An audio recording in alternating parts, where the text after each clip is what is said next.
आज इंट्रोडक्शन सीखने वाले हैं। इंट्रोडक्शन कैसे इंट्रो देते हैं वो सीखने वाले है ना। देखिए इंट्रोडक्शन में कुछ बातें होती है जिसको जिसको ध्यान में रखकर बोलना होता है। अब ऐसे होते हैं इंट्रोडक्शन में बच्चा करता क्या है, पहले अपना नाम यूज करेगा, उसके बाद बोले तो पिताजी का नाम, उसके बाद माताजी का नाम, उसके बाद ये वो भाई साहब हॉबी कहीं और घुसा देगा, एजुकेशनल डिटेल्स कहीं और घुसा देगा। बाबू ऐसे नहीं होता है इंट्रोडक्शन। इंट्रोडक्शन देने के लिए कह लीजिए कि इंफॉर्मेशन की कह लीजिए कि पहले कौन सा इंफॉर्मेशन यूज करनी है, उसके बाद कौन सा इंफॉर्मेशन देनी है, उसके बाद कौन सा इंफॉर्मेशन देनी होती है। इसका एक सीरीज होता है जिसको ध्यान में रखकर इंफॉर्मेशन देनी होती है ना।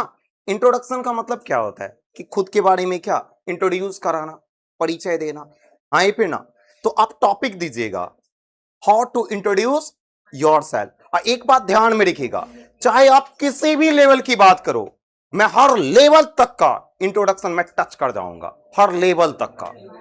कोई ऐसा लेवल नहीं छूटेगा। मैंने बोला ना, 0 लेवल से अप लेवल तक। यूपीएससी एस्पिरेंट भी इस इंट्रो का यूज कर सकते हैं। आप कहीं भी किसी भी प्रकार के जॉब में हो, प्रोफेशन में हो, आप यूज कर सकते हो। अब कौन सा सुनिए इस बात को, कितना वर्ड कहां बोलनी है वो सारी चीजें आपको सिखा दूंगा। केवल इन चीजों को ध्यान में रखना होता है ना। आप अगर सोच लोगे कि एक इंट्रो सर बता दिए तो ये हर जगह के लिए अप्लीकेबल है, तो ऐसी चीजें नहीं है। मैं पहले ये चीजें मेंशन कर देता हूं। उसमें इंफॉर्मेशन कहां कितना इंफॉर्मेशन देनी है, केवल ये ध्यान में रखकर देना होता है इंफॉर्मेशन। बात समझ में आ रही है ना। मैं सिलसिलेवार तरीके से बताता चलूंगा। यकीन मानिए, एक बार अगर आप इंट्रो सीख लिए ना, आपको ऐसा मैं रियलाइज करा दूंगा कि जीवन में कभी भी अब इंट्रोडक्शन सीखने की आवश्यकता ही नहीं पड़ेगी। और इंट्रोडक्शन आपको जुबान पर याद भी करा दूंगा। और इंट्रोडक्शन का टेस्ट भी होगा, और टेस्ट के रूप में आपको यहां आकर बोलना होगा, और जो टॉप 3 में आएगा उसको प्राइज भी मिलेगा। ठीक है, चलिए टॉपिक दीजिए, how to introduce yourself. Topic दीजिए, हाउ टू इंट्रोड्यूस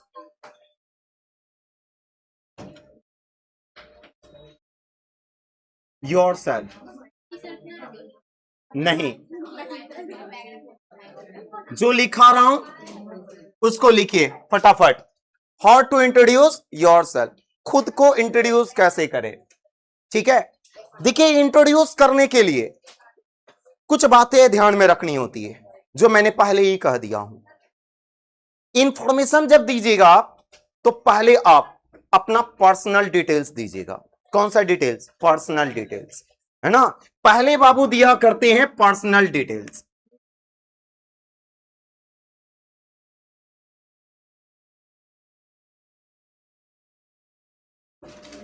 पहले पर्सनल डिटेल्स दिया जाता है।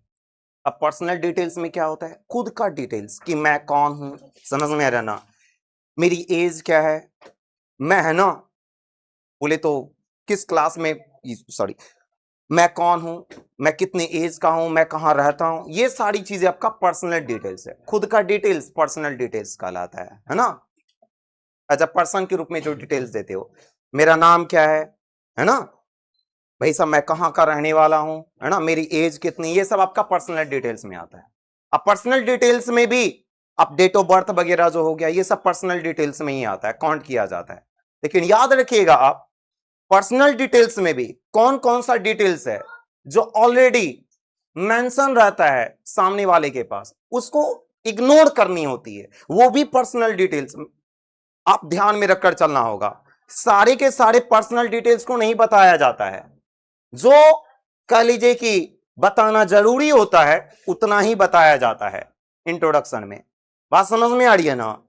इंट्रोडक्शन कितने मिनट के अंदर खत्म करना होता है, क्या स्पीड में बोलनी होती है, क्या बोलनी होती है, नहीं बोलनी होती है, ये चीजें मैं बाद में चर्चा करूंगा। पहले इंट्रोडक्शन में एक एक चीजें मैं सिखाऊंगा, समझाऊंगा कैसे इंट्रोडक्शन दिया जाता है, कौन सा डिटेल्स पहले यूज किया जाता है। वो बताने के बाद आपका इंट्रोडक्शन में एक एक लाइन, कहां कहां बच्चे गलतियां करते हैं इंट्रोडक्शन में, वो चीजें मैं सिखाता हुआ चलूंगा, पूरा इंट्रोडक्शन खत्म करूंगा। उसके बाद आपको बोलूंगा अपने अनुसार से अपना नाम, अपना डिटेल्स भर ले, उसके बाद आपको इंट्रोडक्शन देना है, उस पर वर्क कराएंगे, समझ में? उसके बाद आपका टेस्ट लिया जाएगा, इंट्रोडक्शन का होगा। पहले आपको पर्सनल डिटेल्स बोलनी होती है, पर्सनल डिटेल्स सामने वाले के पास रखनी होती है। दूसरा आपको एजुकेशनल डिटेल्स उसके बाद देनी होती है, एजुकेशनल डिटेल्स, समझ में रहना। बोले तो आप कितने एजुकेटेड हैं, कहां से पढ़ाई किया, नहीं पढ़ाई किया, है ना, ये तमाम तरह की चीजें आपका एजुकेशनल डिटेल्स कहलाता है। ये सेकेंड नंबर पर हम लोग देंगे। जब पर्सनल डिटेल्स आपका खत्म हो जाएगा तभी आप कौन सा डिटेल्स दोगे? एजुकेशनल डिटेल्स, कहां तक पढ़े हैं, लिखे हैं, नहीं, ये सारी चीजें। बात समझ में आ रही है ना? उसके बाद आप जनरल डिटेल्स दोगे, अपना सामान्य परिचय। कुछ बच्चे करते हैं क्या, पर्सनल डिटेल्स के बाद है ना जनरल डिटेल्स घुसेड़ दिया और लास्ट में एजुकेशनल डिटेल्स। नहीं, ऐसा नहीं होता है, क्रमबद्ध तरीके से चलता है, समझ में आ रहा है ना? तो ये चीजें ध्यान में रखिएगा। उसके बाद आपका आता है कौन? General details.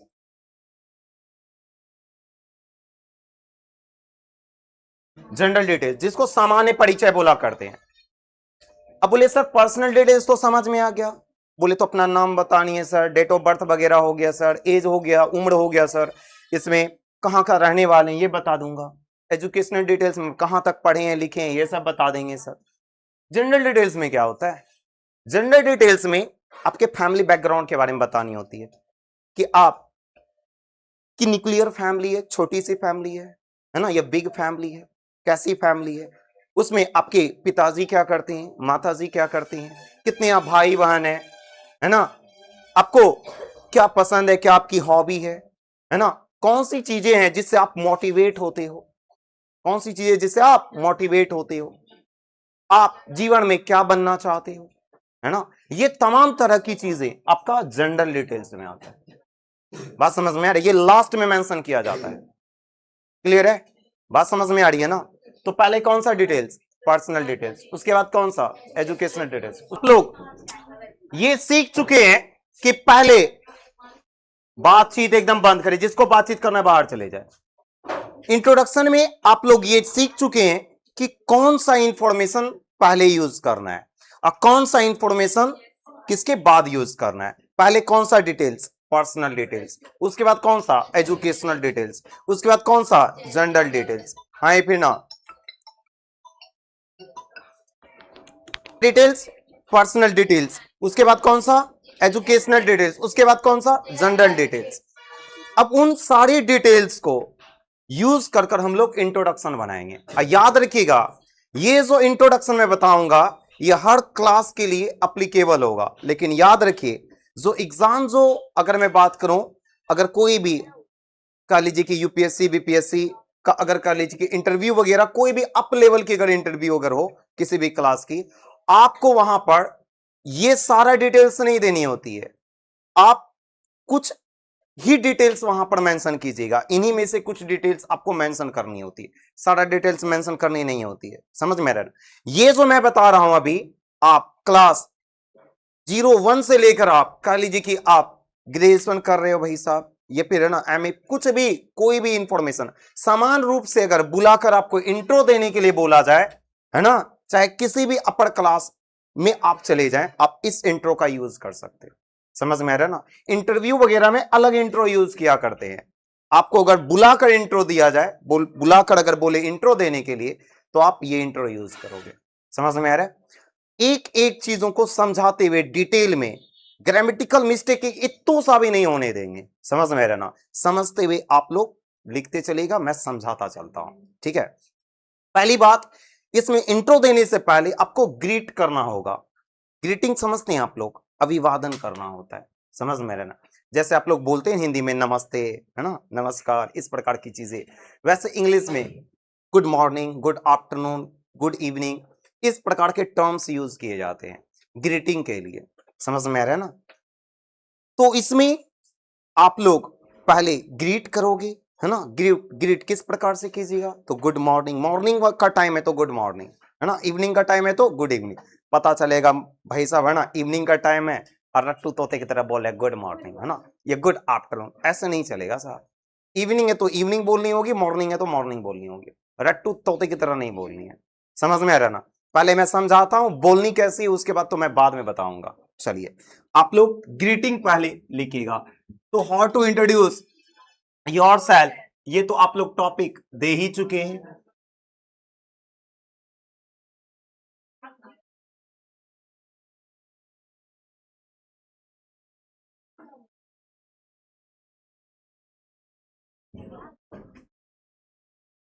योरसेल्फ ये तो आप लोगों का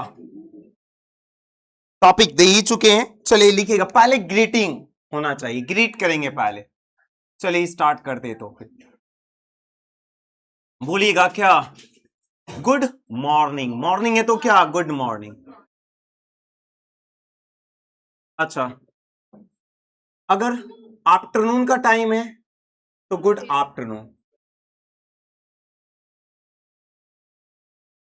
अगर इवनिंग का टाइम है तो गुड इवनिंग। साथ साथ कॉपी रखिएगा, गुड इवनिंग। अगर सामने वाला अगर केवल आपके सर इंट्रो ले रहे हैं तो गुड मॉर्निंग या गुड इवनिंग या गुड आफ्टरनून सर लिखिएगा, सर बोलिएगा।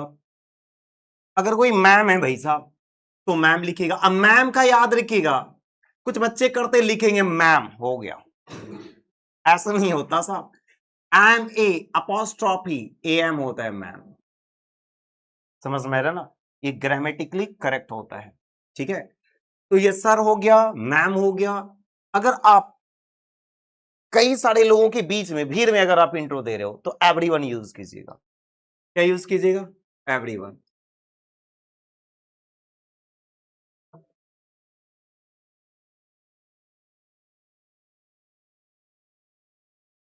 बात समझ में आ रही है ना? कोई सर सर केवल आपका इंट्रो ले रहे तो गुड मॉर्निंग भाई साहब सर, गुड इवनिंग सर बोल सकते हो। मैम है तो गुड मॉर्निंग या इवनिंग मैम। अगर कई सारे लोगों के बीच है, आप इंट्रो देना पड़ रहा है तो गुड मॉर्निंग या इवनिंग क्या? एवरीवन। बात समझ में आ रही है ना? अब जरा ध्यान से सुनिएगा, कई बच्चों को परेशानी होती कि सर गुड मॉर्निंग कब से कब तक के समय को बोला जाए, गुड आफ्टरनून कब से कब तक के समय को बोला जाए, है ना, गुड इवनिंग कब से कब तक के समय को बोला जाए। अच्छा ये चीज आप सबको पता है? मुझे बताइए, तो गुड मॉर्निंग कब से कब तक बोला करते? क्लास में भी मैंने कई बार यूज किया। सुबह, सुबह से 12 बजे तक। सुबह कितना बजे से? सुबह कितना बजे से? 9 बजे जगेगा तब से 1 बजे से।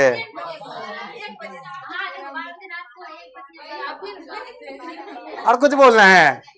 अब गीत गाना बंद करें, है ना? सुनिए ध्यान से, देखिए आप एक बात ध्यान में रखिएगा। गुड मॉर्निंग जो बोला जाता है ना, नाइट जो होता है ना आपका 12 बजे, उसी समय से अगला दिन स्टार्ट हो जाता है। समझ में आ रहा है ना? 12 बजे, रात 12 बजे जो होता है, समझ में आ रहा है ना? जिस समय आपको लगता है कि भूत दिखाई देते हैं ना जी। उसमें भूत भूत तो होता नहीं है, ठीक है जी। अब सुन ले, तो रात के 12 बजे से लेकर दिन के 12 बजे तक अब क्या बोलिएगा? Good morning. रात के 12 बजे से दिन के 12 बजे तक गुड मॉर्निंग। बात समझ में आ रही है ना? अच्छा अब आगे ध्यान से सुनिएगा। एग्जैक्ट दोपहर 12 बजे, मैंने क्या बोला? एग्जैक्ट दोपहर 12 बजे गुड नून बोला करते हैं। नून, दोपहर, एग्जैक्ट दोपहर 12 बजे का टाइम नून कहलाता है, दोपहर। उसको गुड नून बोल सकते हैं, एग्जैक्ट दोपहर 12 बजे। और दोपहर 12 बजे के बाद का टाइम, नून के बाद का टाइम आफ्टरनून होता है। नून के बाद का टाइम आफ्टरनून, इसलिए उसको आफ्टरनून कहते हैं। तो 12 बजे के बाद आफ्टरनून स्टार्ट होता है, नून के बाद का टाइम आफ्टरनून। ये आफ्टरनून कब तक चलता है? तो इसके लिए किसी भी बुक में कह लीजिए, ग्रामर की हो या किसी भी बुक में, आप कह लीजिए फैक्चुअल डेटा मौजूद नहीं है। कहीं कहीं शाम के 4 बजे तक यूज किया जाता है, कहीं कहीं 5 बजे तक। बात समझ में आ रहा है ना? जनरली आप कह लीजिए कि शाम के 4 या 5 बजे तक यूज किया जाता है, ठीक है। आप 4 बजे 5 बजे तक भी खींच सकते हो इसको।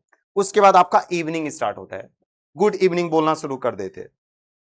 कब तक बोलिएगा? तो जब तक सोए ना, जब तक सोएंगे नहीं तब तक क्या? Good evening. जब सोने लगेंगे तो गुड नाइट, शुभ रात्रि। खत्म हो गया। बात समझ में आ रहा है ना? यानी कि नाइट वॉक, गुड नाइट, है ना? ऐसा नहीं होता है, समझ में आ रहा है ना? गुड नाइट का मतलब होता है शुभ रात्रि, यानी कि यात्री आपका बेहतर हो, मैं जाता हूं सोने, आप भी चले जाइए, है ना? आपका भी रात्रि बेहतर होगा। बात समझ में आ रही है ना? तो मुझे बताइएगा, रात के 12 बजे से लेकर दिन के 12 बजे तक आप क्या बोलिएगा?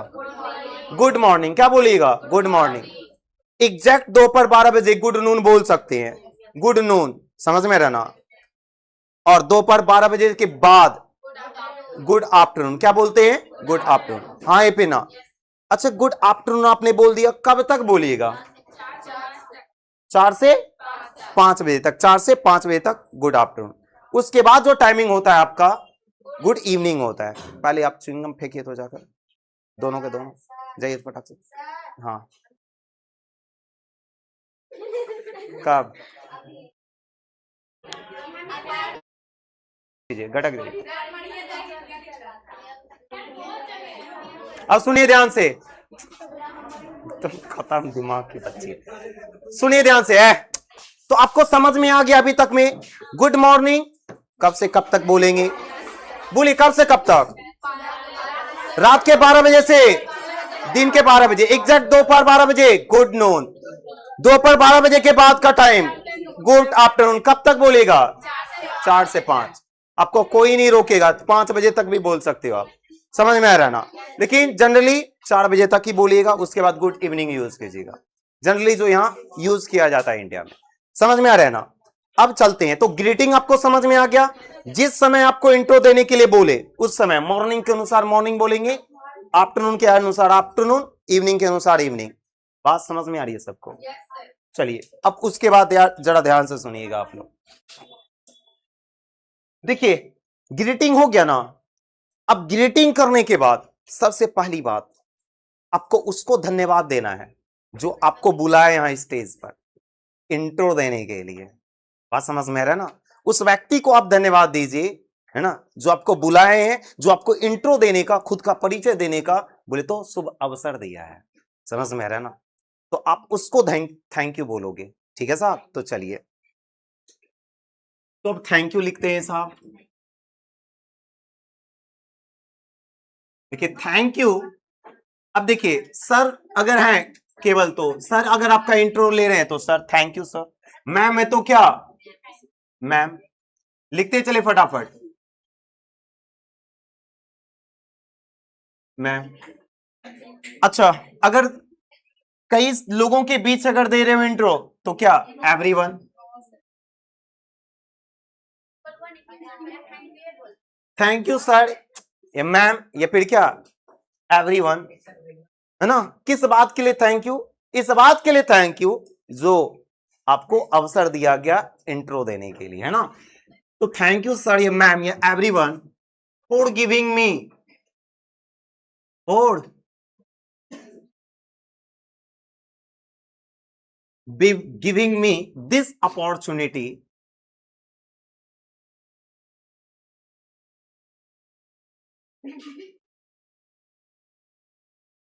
To introduce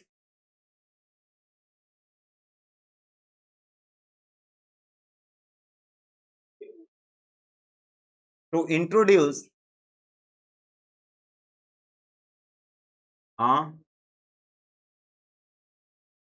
to introduce myself. तो आपने अभी तक क्या क्या ग्रेट कर दिया? उस व्यक्ति को धन्यवाद दे दिया जो आपको स्टेज पर बुलाए हैं, है ना? इंट्रो देने का बोले तो शुभ अवसर आपको दिया, है ना? तो वही लिखा हूं, थैंक यू सर, या मैम, या फिर everyone for giving me this opportunity, यह अपॉर्चुनिटी देने के लिए, टू इंट्रोड्यूस माई सेल्फ, कि मैं खुद को इंट्रोड्यूस कर सकूं, ठीक है साहब? अच्छा, अब आपने उसको थैंक यू वैंक यू कह दिया, अब है ना आपको अपना इंट्रोडक्शन स्टार्ट करना होगा। अब अपना इंट्रोडक्शन जो स्टार्ट कीजिएगा तो पहले आप अपना नाम बोलिएगा, समझ में आ रहा है ना? अपना नाम भी कई प्रकार से बोल देते हैं बच्चे, है ना? माई नेम इज बोल देते हैं, माई नेम इज दिस, है ना, या दिस इज भी बोल देते हैं। कुछ बच्चे होते हैं माई सेल्फ से स्टार्ट करते हैं। देखिए माई सेल्फ से कोई भी सेंटेंस स्टार्ट हो ही नहीं सकता। समझ में? रिफ्लेक्सिव प्रोनाउन से ग्रामर का कोई भी सेंटेंस स्टार्ट नहीं होता है। बात समझ में रहना। तो कभी भी आप माई सेल्फ को यूज कर इंट्रोडक्शन कभी मत दीजिएगा। बात समझ में रहना, वो ग्रामेटिकली रॉन्ग होता है। बात समझ में आ रही है ना? कई ऐसे बच्चे करते हैं माई सेल्फ, है ना, दिस, समझ में आ रहा है, अपना नाम लेकर भाई साहब वो कहते हैं। माई सेल्फ से भाई साहब सेंटेंस नहीं स्टार्ट होता है ग्रामर का, आप कैसे स्टार्ट कर दोगे? समझ में रहना। तो माई सेल्फ यूज नहीं कीजिएगा। एक बड़ी मिस्टेक यहां पर करते हैं बच्चों के द्वारा, आप माई नेम इज कर सकते हो, आई एम बोल सकते हैं, दिस इज बोल सकते हैं, है ना? समझ में आ रहा है? तो माई नेम वाला फंक्शन यूज कर लूं तो माई नेम इज दिस, अपना नाम भर दोगे, है ना? बात समझ में आ रहा है ना? माई नेम इज राहुल, है ना? बहुत पिटेंगे। तो यूज कर दिए अपना नाम। अपना नाम देने के बाद अपनी एज बताओगे, अपनी एज, अपनी उम्र बताओगे, है ना? तो अपनी उम्र बताने के लिए आपको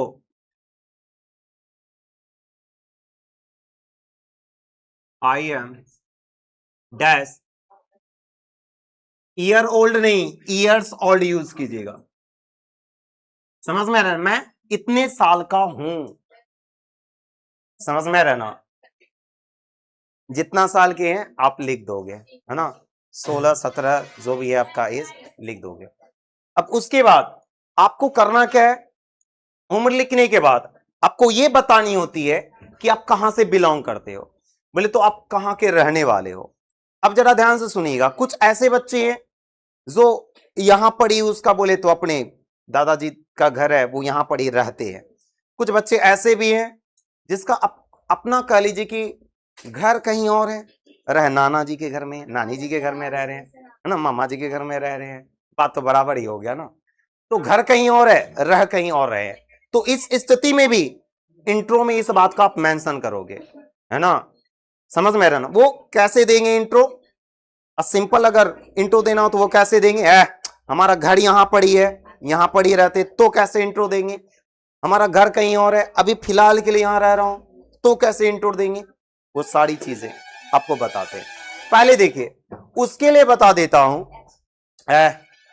उसके लिए बता देता हूं, जो वो स्टूडेंट लिखेंगे, साथ साथ साथ साथ कॉपी करते चलिएगा। वो स्टूडेंट लिखेंगे पहले, देखिए, कि जो कि यहां पर ही रहने वाले हैं, है ना, यहां पर ही रहते हैं, कोई दिक्कत नहीं है साहब, यहां पर ही रहते हैं, यहां पर ही पढ़ते हैं, यहां पर ही रहिएगा भी, ठीक है ना? चलिए, तो उसके लिए है आई। देखिए, आई लिव इन भी रह सकते हैं आप, आई एम फ्रॉम कर भी यूज कर सकते हैं। दोनों तरीका में से कोई भी यूज कर सकते हैं। आई am from, I live in भी लिख सकते हो। आई एम फ्रॉम दिस, मैं यहां से हूं, है ना, आई एम फ्रॉम मुंगेर बिहार, है ना? समझ में आ रहा है? आप लिख सकते हो। या फिर आप सुनिए, तो इसको और तरीके से आप बता सकते हैं। आई बिलोंग टू कर भी बता सकते हो, आई लिव इन कर भी बता सकते हो। कई तरीके हैं, समझ में आ रहा ना? जो बोलिएगा वही बता देंगे। बिलोंग, अब देखिए, आई बिलोंग में कुछ बच्चा करता है आई बिलोंग्स कर देता है। आई बिलोंग्स टू नहीं होता, आई के साथ वर्ब का पहला फॉर्म यूज होता है ना, बिलोंग्स या बिलोंग, बिलोंग, आपको पता है ना?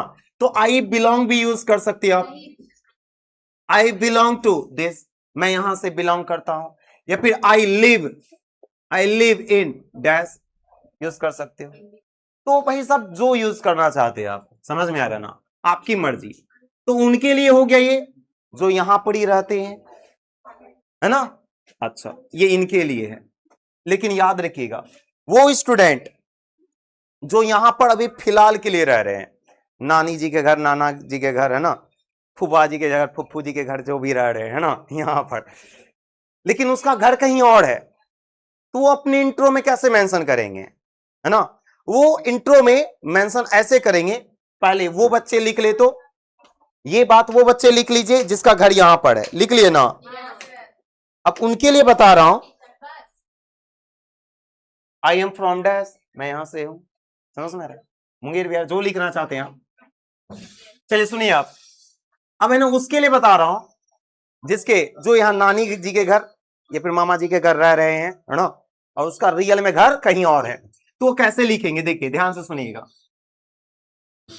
वो बच्चे जो लिखेंगे ना,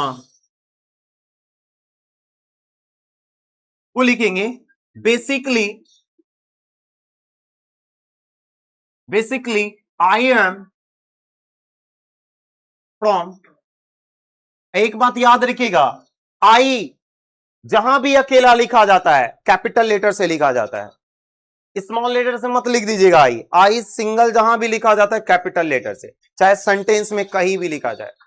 इस बात का हमेशा ध्यान रखिएगा, ग्रामेटिकल मिस्टेक मत कीजिएगा। कुछ बच्चा करेगा क्या आई ऐसे लिखता है, आई नहीं सर, अकेला आई जब भी आता है कैपिटल लेटर्स।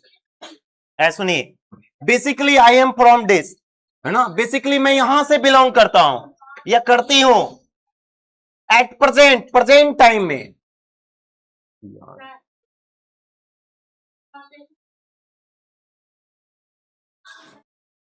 सब लिख सकते हैं, अभी समझाया हूं, लेट आए ना, तो बैठिए चुपचाप। I basically I am from dash, at present, at present, present time में मैं यहां पर रह रही हूं या रह रहा हूं, है ना। At present I am living, I पिना डैश। ये उनके लिए है जो बोले ना घर जिसका कहीं और है, रह यहां, बोले तो मामा जी के घर, मामी जी के घर, जहां भी रह रहे हो उसके लिए है ये, है ना। रियल में घर कहीं और है, बोले तो रहना आप टेम्पररी के लिए आप यहां पर रह रहे हो, है ना, टेम्पररी एड्रेस जिसका है, तो ये नोट डाउन कर लेंगे। वो फटाक से लिखे, इसको लिख लिए ना, जल्दी लिखे फटाक से। हाँ, आप लोग नहीं लिखिएगा, वो उसके लिए है, मैं बता चुका हूं किसके लिए है। अब आगे बढ़ता हूं, ठीक है ना, तो यहां तक लिख लिए ना। तो पहले आपको अपना नाम बतानी है, उसके बाद अपनी एज बतानी है, उसके बाद आप कहां से बिलोंग करते हो। डेट ऑफ बर्थ वगैरह नहीं बतानी है, सामने वालों को पता ही होता, वो जरूरी नहीं होता है बताना। बात समझ में आ रहा है ना, पूछा जाए तब बतानी है, ठीक है ना। वो इंफॉर्मेशन ही देनी है केवल जो सामने वाले के लिए जरूरी है ना। पूरा बायोडाटा नहीं बोल देना है, समझ में आ रहा है ना, जितना जरूरी है उतना ही बोला जाता है ना। बोले तो सामान्य जो परिचय जो होता है वही दिया जाता है। तो यहां हो गया ना, कहां रहते हैं, क्या नाम है, क्या उम्र है ना, और कहां रहते हैं, ये बोले तो मेंशन कर दिया। ये आपका पर्सनल डिटेल आपने दिया है। अब आपको अपना एजुकेशनल डिटेल्स देनी होती है। आप कहां, बोले तो कितनी पढ़े हुए हैं, है ना जी। अच्छा, ये सारी चीजें मेंशन करनी होती है। तो आप आगे लिखिएगा as far as, full stop दीजिए। हाँ सर,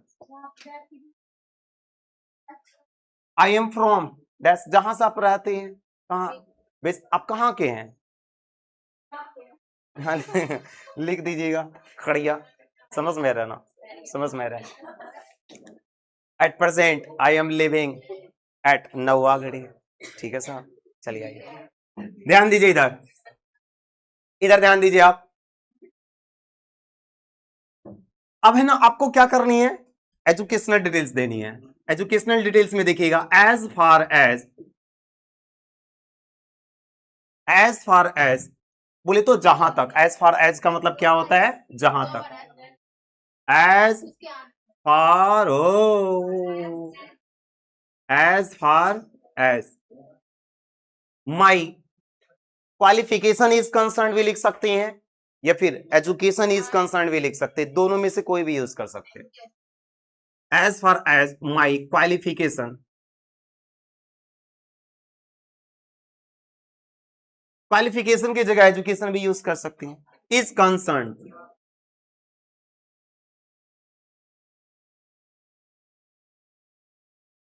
जहां तक मेरी क्वालिफिकेशन का संबंध है ना।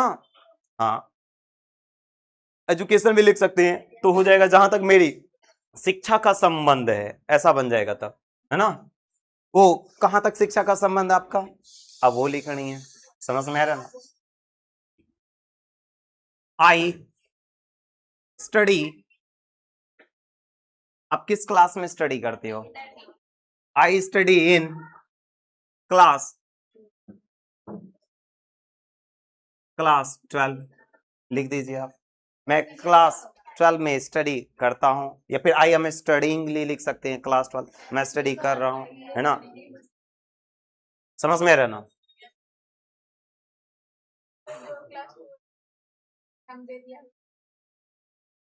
जो क्लास 12 का एग्जाम दे दिया है, हाँ बहुत अच्छा प्रश्न है, मैं उस पर ही आऊंगा अभी, है ना। जो भाई साहब पढ़ रहे हैं क्लास 12 में तो क्लास 12, है ना, 10th में तो 10th, 4 में तो 4, समझ में रहना, जो यूज कर सकते हैं, ठीक है। अब देखिए क्लास 12 तक की पढ़ाई को स्कूलिंग कहा जाता है, समझ में रहना। जिसका स्कूलिंग हो गया है, समझ में रहना, वो लिखेगा ऐसे, I did my schooling, I did my schooling, मैंने स्कूलिंग कंप्लीट कर लिया है ना। भाई सब किस स्कूल से, आप वहां पर एट देकर स्कूल का नाम लिख सकते हो, फ्रॉम देकर भी नाम लिख सकते हो कि मैंने स्कूलिंग कंप्लीट कर लिया है इस स्कूल से, इस विद्यालय से। अभी क्या कर रहे हैं, ग्रेजुएशन कर रहे हैं, तो कोई भी अगर डिग्री वाला कोर्स अगर कर रहे हो तो परसुइंग यूज करते हैं। I am pursuing graduation, first year में तो first year, I am pursuing second year, है ना। अभी तो सेमेस्टर चल रहा है तो सेमेस्टर यूज कर सकते हैं, समझ। ग्रेजुएशन भी कंप्लीट हो गया है तो I have completed my graduation कर लीजिए आप, समझ में रहना। अब उसके बाद अभी क्या कर रहे हो तो आप उसके अनुसार आप मेंशन कर दीजिए। अगर आप अभी कॉम्पिटिटिव एग्जाम्स की प्रिपरेशन कर रहे हो तो आप क्या लिखोगे कि no I am preparing for competitive examination, समझ में रहे। जैसे आप बना सकते हो। अगर बीएड कर रहे हो तो आई एम परसुइंग बीएड, अगर आप आईटीआई कोर्स अगर कर रहे हो कोई भी, है ना, तो आई एम ऐसे लिखो है, आई एम परसुइंग। देखिए आईटीआई तो एक आपका टेक्निकल डिग्री हो गया, है ना, उसमें आपको उस ट्रेड का नाम मेंशन करना पड़ेगा, समझ में आ रहा है। जैसे अगर हाँ पैरामेडिकल की बात हो, पॉलिटेक्निक की बात हो, तो याद रखिए वो डिप्लोमा कोर्स होता है ना। तो आप उसके केस में ऐसे बोलिएगा, I am pursuing a diploma, है ना। अब वो डिप्लोमा जो कर रहे हैं वो किस में, अगर पैरामेडिकल की बात किया जाए तो आपका एएनएम है, जीएनएम है, क्या है ना। तो इन कर आप उसका नाम लिख दोगे, इन एएनएम, इन जेएनएम, समझ में आ रहा ना। अगर आपका कोई डिप्लोमा में अगर कोई पॉलिटेक्निक का कोर्स अगर चल रहा है तो पॉलिटेक्निक वाला वो जो ट्रेड आपको मिला है वो मेंशन कर दीजिएगा, समझ में आ रहा ना। तो इस प्रकार से आप यूज कर सकते हैं। वैसे तो आप लोगों में से कोई उस प्रकार के है ही नहीं, समझ में आ रहा है ना। चलिए कोई नहीं, तो यहां तक रखो। वैसे मैंने बता दिया आप लोगों को। तो आई स्टडी इन क्लास 12, है ना। अब उस स्कूल का भी नाम लिख सकते हैं आप जिस स्कूल में आप पढ़ रहे हो, एट कर लिख सकते हो, समझ में रहना। या फिर छोड़ भी सकते हो, जरूरी नहीं है वो चीज।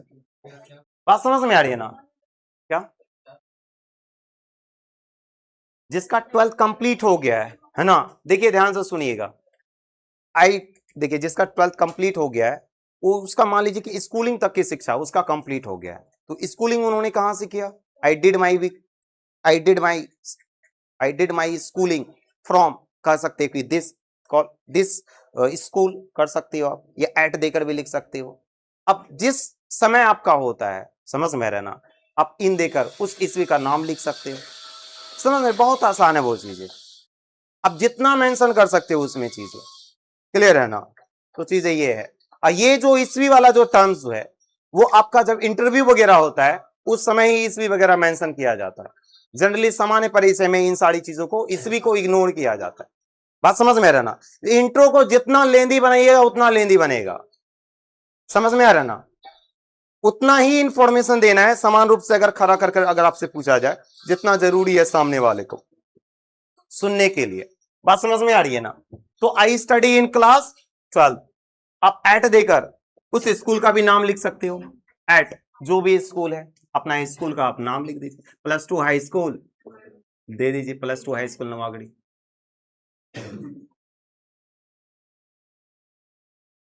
भाई जो भी है स्कूल का नाम दे दीजिए। बात समझ में आ रहा है ना। स्कूल का नाम दे दिया, आप कहां तक बोले तो आप पढ़ाई की हो, आपने एजुकेशनल डिटेल्स दे दिया।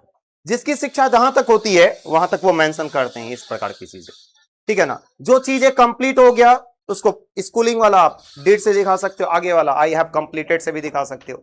दो ऑप्शन रहता है यहां पर कंप्लीटेड वाला शो करने का, है ना। कई तरीके होते हैं, लेकिन जनरली दो तरीका, आई डिड वाला यूज करते हैं बच्चे, फिर आई हैव कंप्लीटेड यूज करते हैं, है ना। वैसे दिखा सकते हो। अगर कोई चीजें चल रहा है तो, है ना, आप परसुइंग से दिखाओगे, है ना।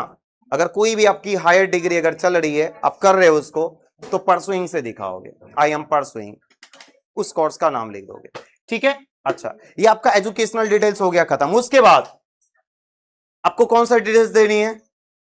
General details. जनरल डिटेल्स में आपका फैमिली बैकग्राउंड वगैरह आता है। तो अब आप फैमिली बैकग्राउंड को टच करोगे, तो क्या लिखोगे? As far as my family is concern, जहां तक मेरी परिवार का संबंध है। अब परिवार के बारे में जिक्र करना स्टार्ट कर दोगे। एज फार एज माई, लिखते चले आप लोग, family is concern,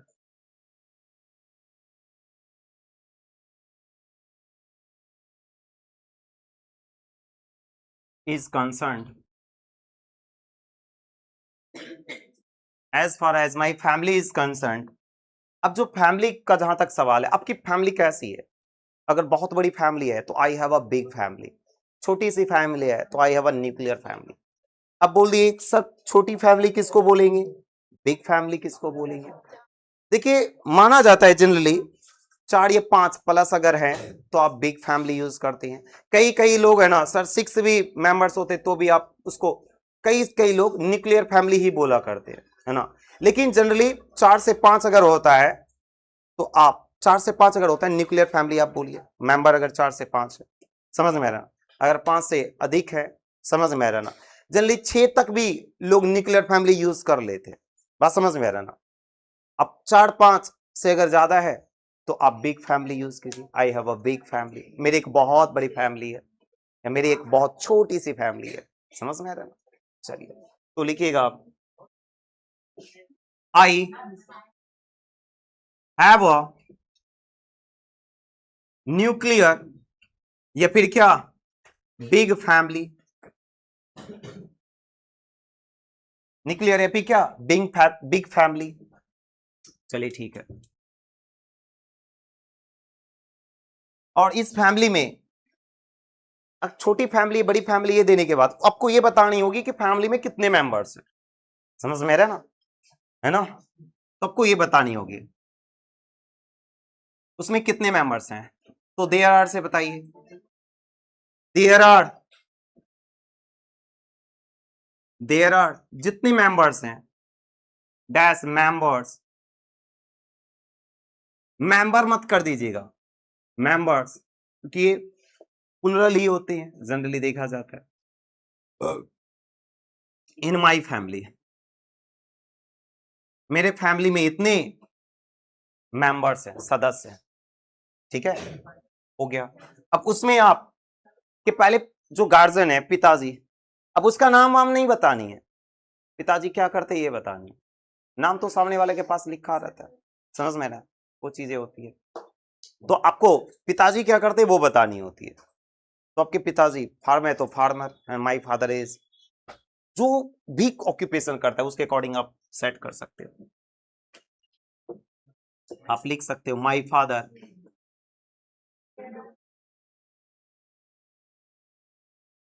is a dash, मेरे पिताजी एक टीचर है ना, एडिटर है, फार्मर है, जो भी है, वर्कर है, यूज कर दीजिए आप।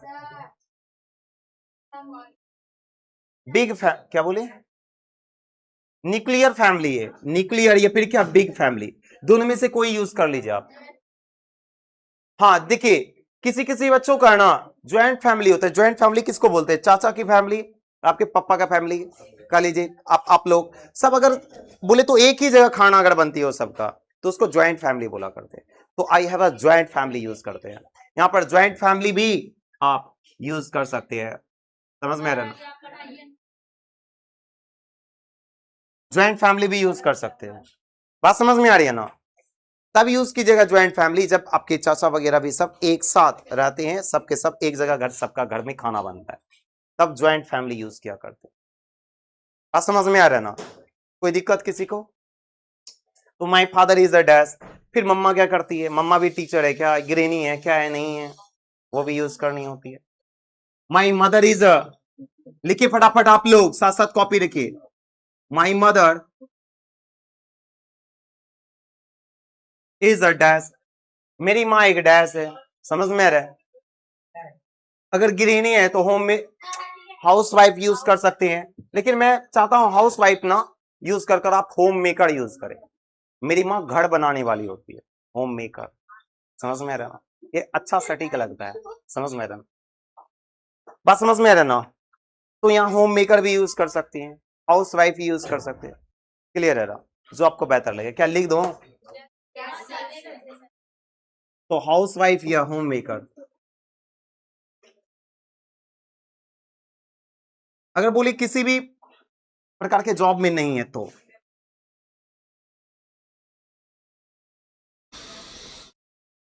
होम मेकर, दोनों में से कोई भी यूज कर सकते हैं, ठीक है ना।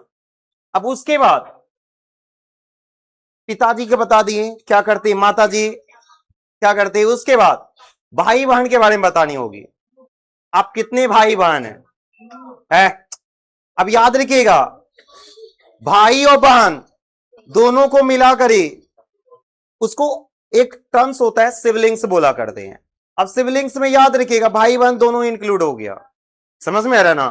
खुद को भी जोड़ लोगे उसमें, ये नहीं कि खुद को छोड़ देने, समझ में आ रहा है ना, नहीं, खुद को जोड़कर बोलोगे सिबलिंग्स। कई बच्चे हैं इंट्रो में भाई साहब है ना, खुद को छोड़ देंगे, बता देंगे, ऐसे नहीं सर। भाई बहन का मतलब होता है कि आप भाई बहन कितने, खुद को जोड़कर बोलिएगा ना।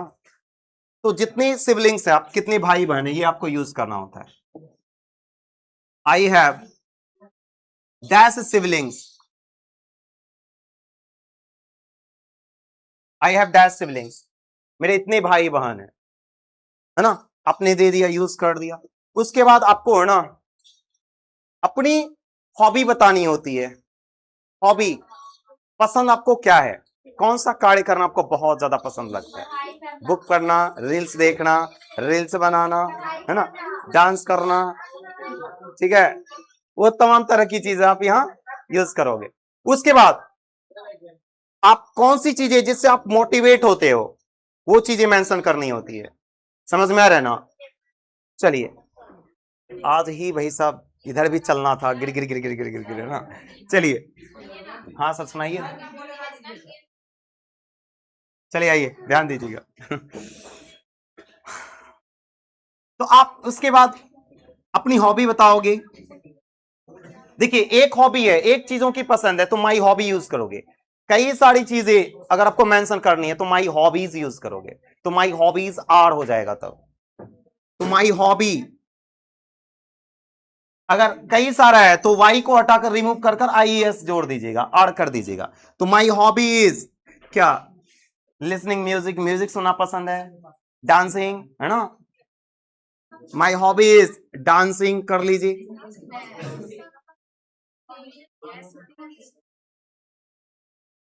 देखिए आप लोग कोई भी कार्य जो भी पसंद है आप यहां मेंशन कर सकते हो, लिसनिंग म्यूजिक, रीडिंग बुक, है ना, भाई जो पसंद है आपको यहां मेंशन कर लीजिए अपने अनुसार, ठीक है।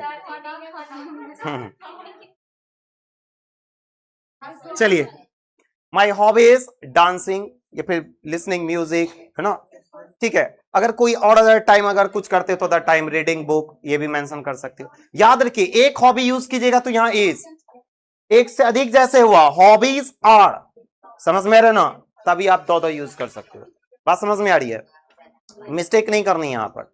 हॉबीज बता दिए, उसके बाद है ना कौन सी चीजें हैं जो आपको, जिससे आप मोटिवेट होते हो, है ना, खुद के बारे में एक पॉजिटिव चीजें बतानी होती है आप, कि आप क्या हैं, किस प्रकार के व्यक्ति हैं आप। एक ऑप्टिमिस्टिक है, आशावादी है, या डिटरमाइन है, दृढ़ संकल्पी है, जो संकल्प लेते हैं जितना पढ़ने को उतना पढ़ डालते हैं, कुछ ऐसी चीजें होती है। डांसिंग ही तो है। देखिए आई लाइक कर भी आप बना सकते हैं, है ना, आई लव टू से भी बना सकते हैं आप, समझ में। हाँ क्या, आगे ही लिखवा रहा हूं सुनिए। तो my hobby is dancing, listening music, जो भी यूज करना चाहते हैं।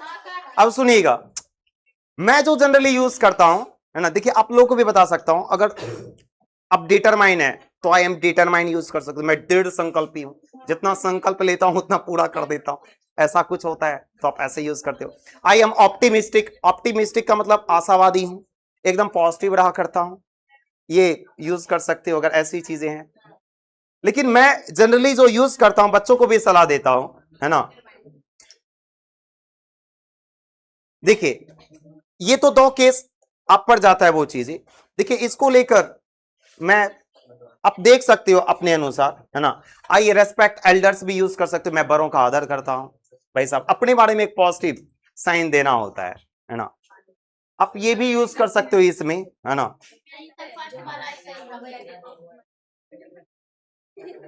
आप है ना अपनी स्ट्रेंथ एक यहां मेंशन कर सकते हो, my strength is my confidence. मेरी स्ट्रेंथ, मेरी जो स्ट्रेंथ है, मेरी जो मजबूती है ना, वो मेरा कॉन्फिडेंस है। जितनी मैंने ज्ञान जो ग्रहण किया ना, उस ज्ञान से जो मेरे कॉन्फिडेंस जो दिमाग में आया ना, वो कॉन्फिडेंस जो है वो मेरी स्ट्रेंथ है, मजबूती है। ये बहुत बेहतरीन साइन देता है। हाँ, ये फिर ना मैं भी यही यूज करता हूं, बच्चों को भी सलाह देता हूं। आप लोगों को कैसा लगता है? यही यूज कर दो। My strength is my confidence, मेरी मजबूती, मेरी स्ट्रेंथ मेरा कॉन्फिडेंस है। जो मैंने पढ़ाई किया ना, वो जो इस समझ में आ रहा है कुछ या फिर नहीं आ रहा है? तो लिख देता हूं, चलिए लिख देता हूं। देखिए my strength is my confidence. मैं बता दिया हूं कि आप जो यूज करना चाहते हो आप अपने अनुसार यूज कर सकते हो। आई respect elders, I am optimistic, I am determined, जो यूज करना है कर ले। My strength is my confidence, मेरी स्ट्रेंथ मेरी कॉन्फिडेंस है ना। अब सुनिएगा, उसके बाद आप जो बनना चाहते हो वो मेंशन करना होता है। आप जो बनना चाहते हो आप वो यूज कर सकते हो।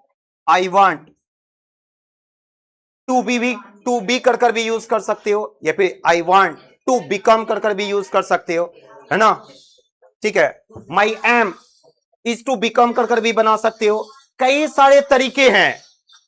क्या क्या मैंने बोला? आई वॉन्ट टू बिकम कर भी आप जो बनना चाहते हो दिखा सकते हो। I want to be, I want to become, I ये my aim is to become, ऐसे भी यूज कर सकते हो। समझ में आ रहा ना, जो आपको बेहतर लगे। ठीक है, आई वॉन्ट टू बिकम ही कर देता हूं। I want to become IAS officer है तो एन यूज करना होगा आपको। IAS officer in my life, in माई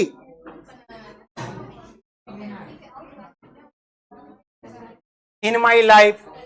समझ में? मैं अपने जीवन में एक IAS ऑफिसर बनना चाहता हूं। समझ में आ रहा ना? चाहता हूं या चाहती हूं, सब इसी में आ गया। बात समझ में आ रही है ना? और उसके बाद जब आपका हल बातचीत नहीं, बातचीत एकदम नहीं, इसको देने के बाद, इंट्रोडक्शन देने के बाद आपको एंड करना होता है। अब एंड कैसे करें? अब एंड में ये कहते हैं that's all about me, thank you, मेरे बारे में बस इतना ही, धन्यवाद। लास्ट में भी धन्यवाद देते खत्म हो जाता है। तो लिख देता हूं नीचे that's all about me.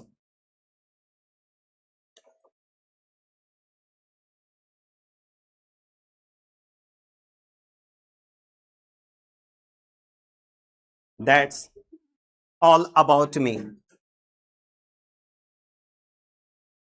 That's all about me, मेरे बारे में बस इतना ही। अब उसके बाद आप थैंक यू बोल सकते हो।